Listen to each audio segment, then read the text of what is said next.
Continuando, beleza? Voltando aqui. E nós falamos na aula que o homem nômade se transforma em sedentário quando cria a agricultura, não é? Porque agora esse homem não vai ter que se mudar o tempo todo atrás de alimentos, ele vai poder se fixar num lugar só, tá? Então, lembre que a agricultura tem tudo a ver com vida sedentária, certo? Beleza? Tranquilo. Outro ponto importante agora é que esse homem que desenvolve a agricultura vai precisar também de uma fonte de água permanente, tá? Não à toa, as mais antigas cidades humanas são construídas perto de rio, não é? Nós vimos na aula a questão da Mesopotâmia, lá do rio Tigre, do rio Eufrates, nós falamos isso, certo? Então notem que as mais antigas cidades do mundo são construídas na Mesopotâmia, na região do Tigre e do Eufrates. Exemplo, a cidade de Ur, de Nippur, Eridu, Uruk, certo? Lá na China, lá na Ásia, do outro lado do mundo, a gente nota também que as mais antigas cidades são construídas também ao longo de rios. Tudo bem? Tranquilinho, né? Não tem muito segredo.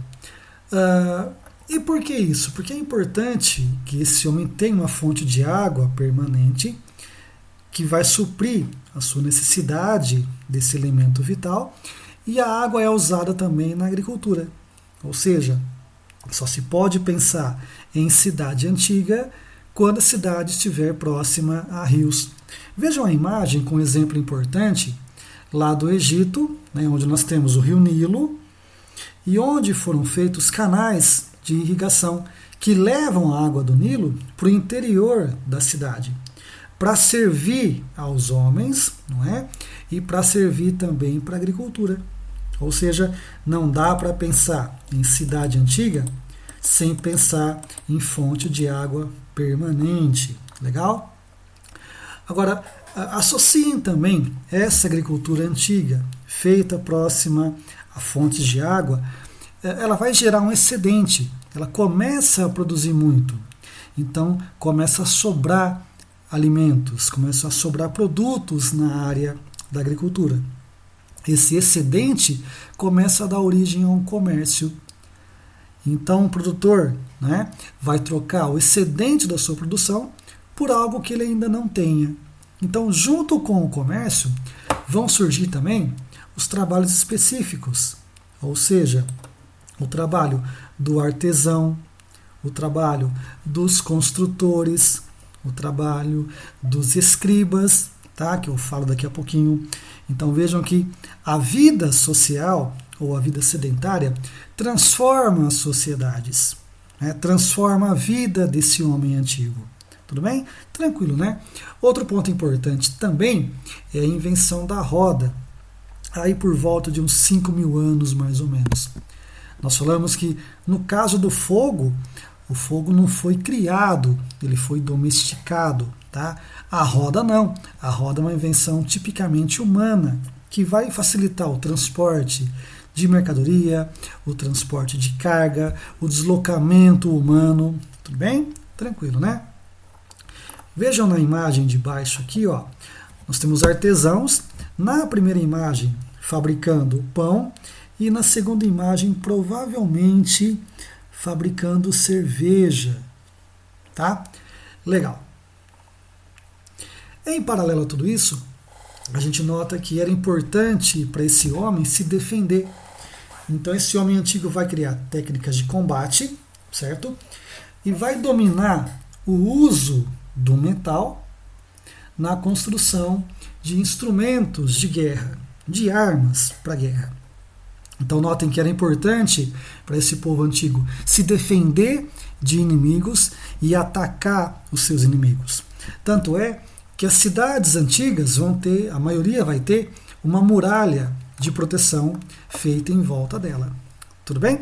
Veja essa imagem aqui, ó, que mostra uma cidade antiga chamada Çatalhöyük, na atual Turquia. No seu auge, ela chegou a concentrar 7.000 pessoas.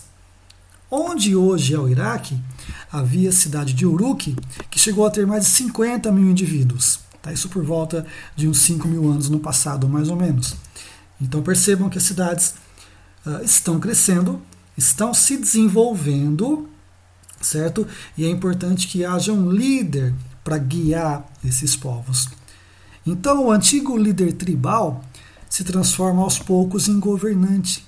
Esse governante é o responsável pelos exércitos, vai controlar um grupo de funcionários que vão auxiliá-los no controle da população. E mais importante que tudo, esse governante antigo vai se ligar à figura dos deuses.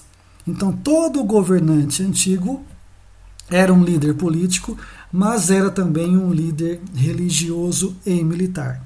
Ou seja, era importante que a população fosse convencida do poder do seu governante. Tá? Ou seja, o povo vai seguir melhor um governante quando ele é identificado à figura dos deuses. Legal, né? Muito bem. Vejam só.